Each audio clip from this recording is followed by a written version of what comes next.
अस्सलामु अलैकुम वरहमतुल्लाहि वबरकातुह। मोहतरम सामईन, सोदाक या गनोरिया ये ऐसी इलामत है जिसकी तफसील मैं अभी आपके सामने रखना चाहता हूँ। यकीनन जो लोग इस अलामत में मुब्तला हैं और आगे तफसील में जब आप सुनेंगे तो आपको पता चल जाएगा कि वो किन किन अज़ियतों से ज़िंदगी गुजार रहे हैं। तो आइए गनोरिया को समझते हैं। ये एक बैक्टीरिया जिसे नाइजेरिया गनोरिया की वजह से याद किया जाता है, जिसके ज़रिए से जो लोग गर्म और खुश्क अग़ज़िया का कसरत से इस्तेमाल करते हैं वो इसमें मुब्तला हो जाते हैं। तो ये उसूली तौर पे पेशाब की नाली का, जिसे हम नाइज़ा भी बोलते हैं, ज़ख्म है। जो जिस बैक्टीरिया का मैंने पहले नाम लिया है नाइजेरिया गनोरिया बैक्टीरिया, ये इसकी वजह से एक्टिव होकर बॉडी को नुकसान पहुंचाता है। ये जरासीम अगर मियाँ बीवी आपस में मुलाकात करते हैं तो उनमें से किसी एक को अगर हो तो दूसरे को भी लग जाता है बुज़रिया पेशाब की नाली। तो ये पेशाब की नाली में दाखिल होके 2 से 5 रोज़ तक पेशाब की नाली की अंदरूनी झिल्ली ग़िशाए मखाती में खराश और वर्म करके ज़ख्म बना देता है।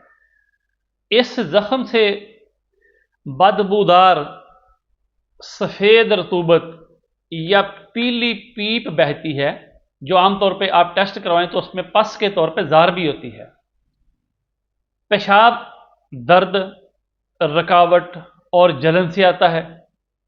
ग़िशाए मखाती में सकेड़ हो जाता है, यानी सिकुड़ जाती है, जिससे नाली तंग हो जाती है। ख़वातीन में, औरतों में ये जरासीम सर्वैक्स, यूरेथ्रा और वल्वा को मुतासर करता है। जब सर्वैक्स पर वर्म होता है तो इन्हें पेशाब करते हुए दर्द और पीप आने लगती है। बैज़ादानी, फैलोपियन ट्यूब, हत्ता के तमाम पेल्विस को यह मुतवर्रम कर देता है। तो आइए इसे मज़ीद समझते हैं। पेशाब की नाली नाज़ा में अंदर की तरफ एक झिल्ली होती है जो गुद्दी मादा या कशरी मादा की बनी होती है। ये नाली रतूबत से तर रहती है ताकि पेशाब या मनी के अखराज में आसानी रहे और जलन भी ना हो। जब इस रतूबत का अखराज किसी सबब से रुक जाता है तो नाली में जलन पैदा हो जाती है। यही जलन हिरकत बोल या सोजाक की या गनोरिया की सूरत इख्तियार कर लेती है, और जब यह शिद्दत इख्तियार करे तो सोजाकी मादा पैदा होता है। सोजाकी मादे की हकीकत को समझने के लिए जब जिगर और गुदुद के अफ़आल में तेज़ी आती है तो खून में ऐसी रतूबात अखराज पाती हैं जिनमें सफ़रा होता है।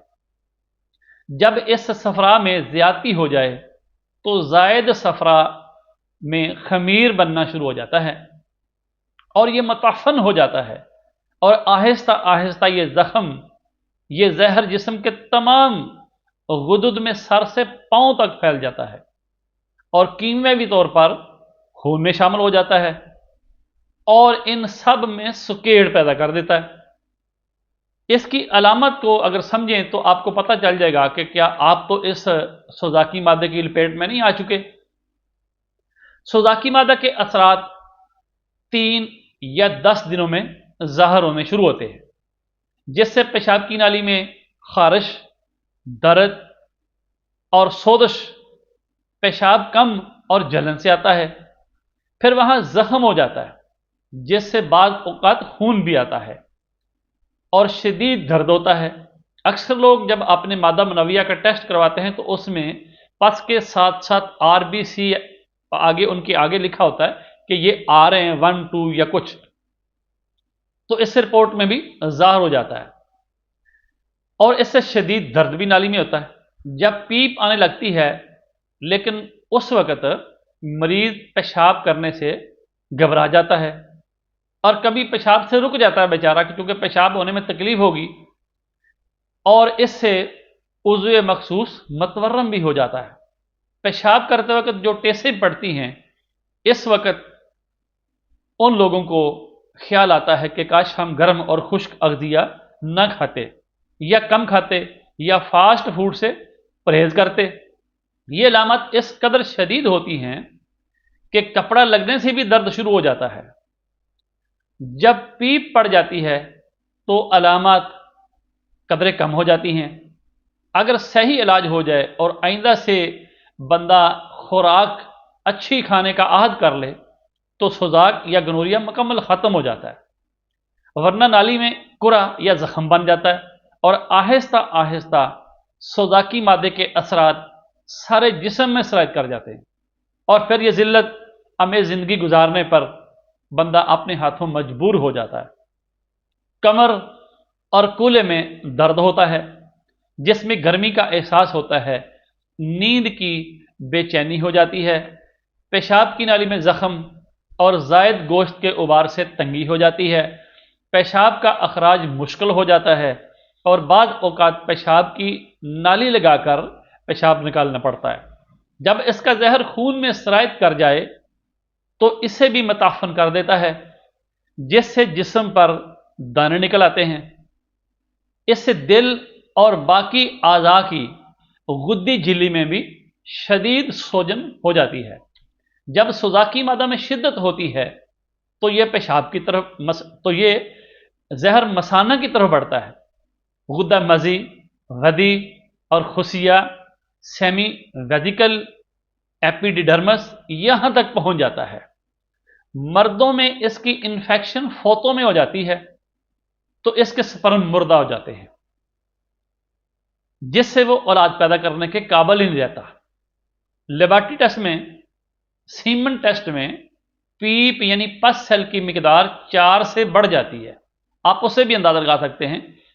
اسی طرح جب عورت میں اس زہر کی شدت ہوتی ہے تو یہ مرض پیشاب کی نالی میں زخم کر کے اندرونی اعضاء تک پھیل جاتا ہے، اندام انہانی میں آگ لگائے رکھتا ہے، پیشاب جل کر اور تھوڑا تھوڑا آتا ہے، بالآخر ورم رحم، ورم خصیت الرحم، اسر تمس یعنی حیض کا تنگی سے آنا اور بانچ پن کا شکار ہو جاتی ہیں ایسی عورتیں، جس سے ہاتھ پاؤں گرم، منہ کا ذائقہ کڑوا، نیند کی بے چینی، جسم میں چبھن اور تمام مخارج میں جلن جیسی تکالیف سے واسطہ پڑتا ہے۔ اور صحیح علاج کریں اور آئندہ سے اگر اپنی زندگی ٹھیک کر لیں، یعنی بے احتیاطی جو خوراک والی ہوتی ہے اس سے بچ جائیں، تو اس مرض سے بندہ بچ کے ساری زندگی آرام سے بسر کر سکتا ہے۔ جب مرد اور اس کی عورت میں سوزاکی مادہ پیدا ہو چکا ہو تو ان کے نوزائیدہ بچوں میں آنکھ کی جھلی کا ورم، آنکھیں سوزشناک یا ضائع بھی ہو سکتی ہیں اور باقی جسم پر سوزش کے اثرات ہوتے ہیں۔ غرض ہے کہ سوزاک ایسا خبیث مرض ہے جس سے کئی اور امراض پیدا ہوتے ہیں، مثلا گنٹھیا، خونی پیشاب کا آنا، پیشاب کا بند ہونا، ورم خصیہ، ورم مثانہ، نامردی، سوزاکی آنکھ کا آنا، خون کا متعفن ہو جانا، عورتوں میں ورم گردن رحم، ورم رحم اور بانچ پن وغیرہ۔ لیکن عام طور پر لوگ نادانی سے سوزاک کو ایک معمولی مرض سمجھ کر اس کا مناسب علاج نہیں کرتے، حالانکہ یہ ایک نہایت ہی موذی اور خبیث مرض ہے۔ اب اس کا علاج کچھ اس طرح سمجھنا چاہیے کہ سوزاک پیشاب کی نالی نائزہ و احلیل کا مرض ہے۔ اس میں نالی کے اندر سوزش ہو جاتی ہے، یہ سوزش وہاں کی غشائے مخاطی میں ہوتی ہے جس کا تعلق جگر غدود سے ہے، گویا جگر गुर्दों और जिस्म के तमाम गुदद इससे मुतासर होते हैं। अगरचे मर्ज का मरकज पेशाब की नाली है, मगर असल मरकज इसका जिगर है, जो एक उज़्व रईस है। इसलिए सोजाक के इलाज में जिगर, गुर्दों और ग़िशाई महाती को मद्देनज़र रखना नहायत ज़रूरी है, क्योंकि इस मर्ज़ में जिगर, गुर्दों और गुदद व ग़िशाए मखाती में सकेड़ पैदा हो जाता है। इसलिए इसके उसूल इलाज में इस हकीकत को भी जहन में रखें कि वहाँ की सोजश के साथ वहाँ का सकेड़ भी ख़त्म होना चाहिए, क्योंकि इस मर्ज़ में गर्मी और सफरा बेहद बढ़ जाता है और पेशाब में बंदिश आ जाती है।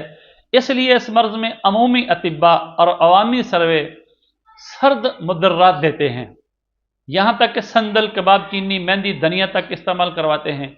कलमी शुरा इन अदविया का ख़ास जुज़ है, यानी मजरबाती मुआलज। कई लोग बाज़ मजरबाती मुआलज जो मजरबात से, नुस्खाजात से इलाज करने के कायल होते हैं, तो वो गर्म मुदर्रात जैसे दारचीनी, लुबान और सत सलाजीत वगैरह इनसे करते हैं। और ज़ख़म भरने के लिए सत बरोदा का ज़रूरी जुज़ो है। ये सब बेअसूली इलाज है, इसे इस्तेमाल करके उल्टा नुकसान देते हैं। तो आइए इसके इलाज को, सही इलाज को समझें। याद रखें कि सुजाक इस वक्त ज़ाहिर होता है जब पीप बन चुकी होती है। ऐसे मौके पर वर्म मुकम्मल हो चुका होता है। इसलिए रादे, मुसक्कनात और मुखद्दरात व जरासीम कुछ अद्वियात का सवाल ही नहीं पैदा होता, बल्कि महल्लात की ज़रूरत होती है, जिससे ना सिर्फ ये कि वहाँ की सोजश, दर्द, ज़ख़म और पीप ख़त्म हो जाती है, बल्कि पेशाब भी खुल कर आता है। इस मकसद के लिए महल्लात जिगर और मखरज सफरा अद्वियात की ज़रूरत होती है, क्योंकि ये मर्ज़ गुद्दी उज़राती गर्म और खुश्क है और इसका इलाज गुद्दी असाबी से करना होता है। तो मोहतरम सामीन, हमने तौलीदी नाम से एक ऐसा कोर्स तैयार किया है जो सुजाक या गनोरिया, इसका मुकम्मल इलाज, इसकी तमाम अलामत को ख़त्म करने का हतमी हल है। तो किसी साथी को अगर इन अलामत से, इस मर्ज़ से जान छुड़ानी हो, तो हमारा तैयार करदा तौलीदी नाम से कैप्सूल का कोर्स वो इस्तेमाल करें। मज़ीद उसकी तफसील के लिए वीडियो में दिए हुए व्हाट्सएप नंबर पर रब्ता करके उसकी कीमत, उसका तरीका इस्तेमाल पूछा जा सकता है। अस्सलामु अलैकुम रहमतुल्लाहि व बरकातहू।